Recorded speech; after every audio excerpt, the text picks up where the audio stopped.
Welcome to something short and sweet in the Parsha this week, Parshas Devarim. It's quite remarkable the length to which the Torah demands that we go to preserve the dignity of another Jew, to preserve the dignity of another human being.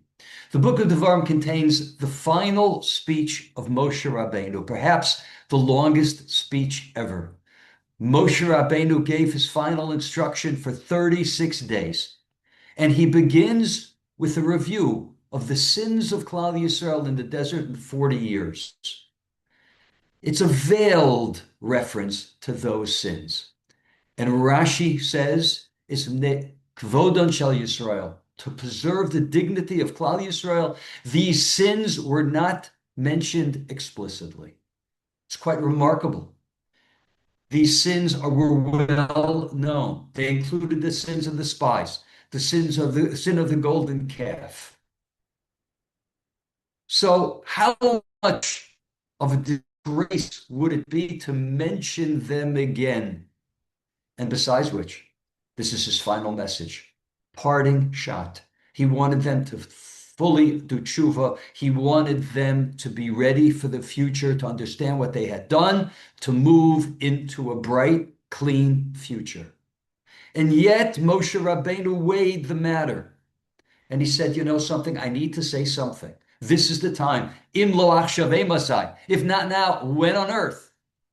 But I don't have to say it full-throated. I can say it in a way that will preserve their dignity. And this is true, says Reb Chaim Shmulevitz, not only of great people, to worry about the honor of great people, but even the lowest of the low.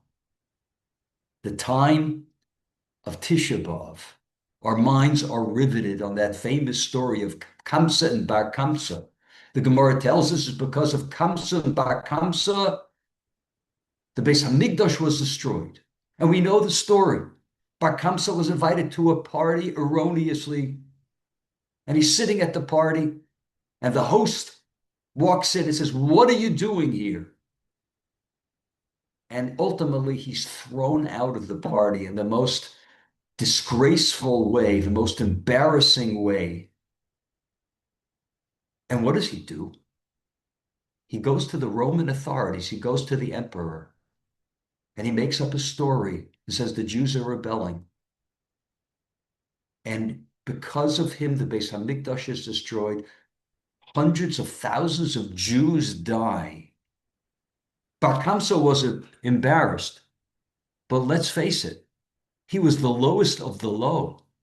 He was a Moser. He's someone who gave Jews, the Jewish people, over to the enemy.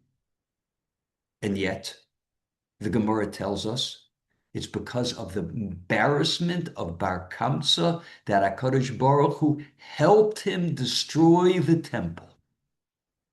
The lowest of the low, his dignity, is something which is very, very precious.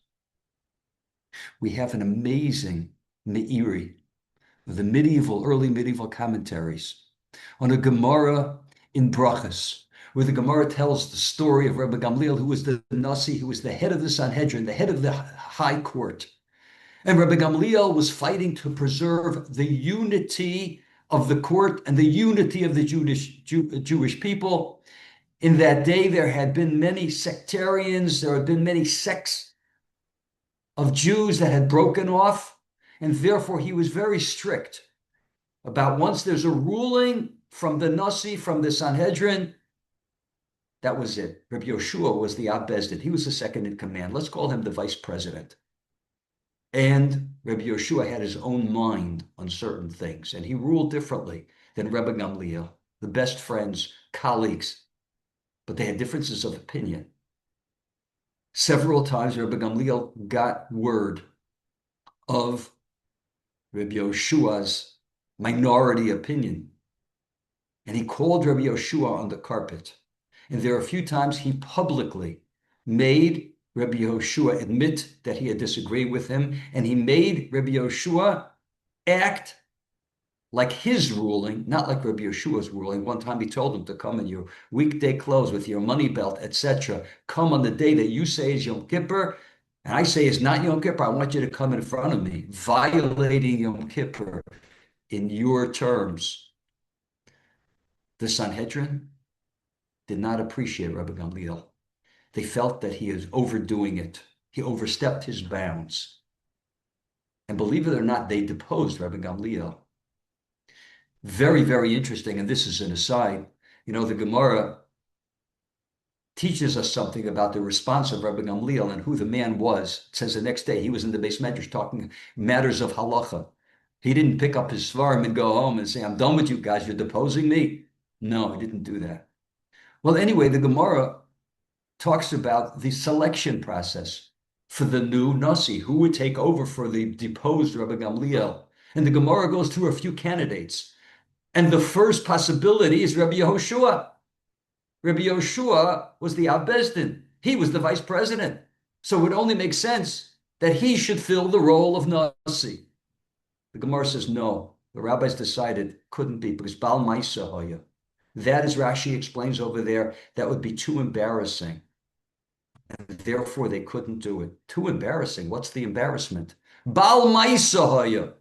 If Rabbi Gamliel had to see Rabbi Yehoshua every day sitting in his seat, giving the rulings under his name, and this is the man over which there was the difference of agreement, that would be too much of an affront to Rabbi Gamliel. The Meiri, when he explains this, he says something which is absolutely astounding, marvelous. Let me read you his words.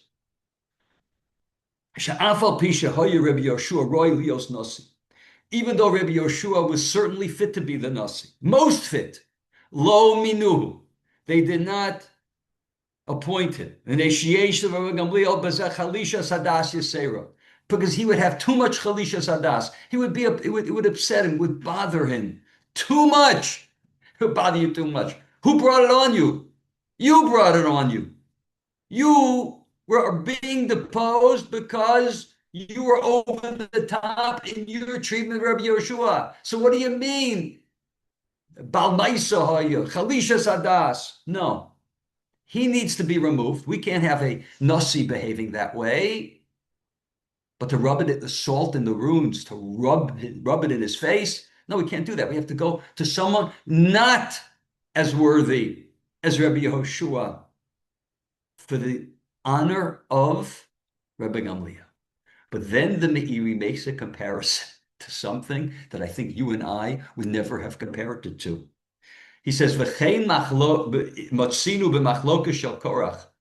similarly, with the dispute of Korach against Moshe Rabbeinu against Aaron, the part of the dispute where they had the 250 leaders, where they put in the fire pans, and they had the great showdown.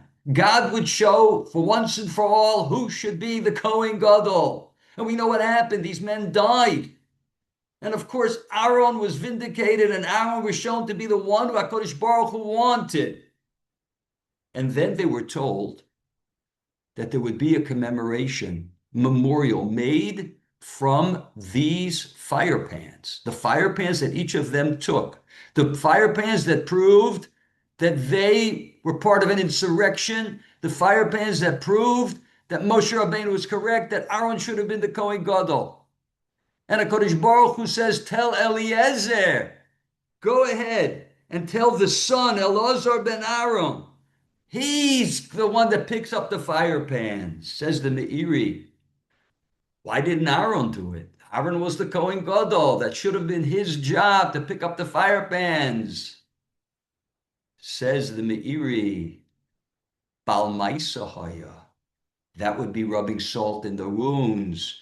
That would be too much of a slap in the face to these 250 leaders. Are you kidding me? These leaders of an insurrection against Moshe Rabbeinu, against Aaron HaKohen, they got theirs, and that's enough.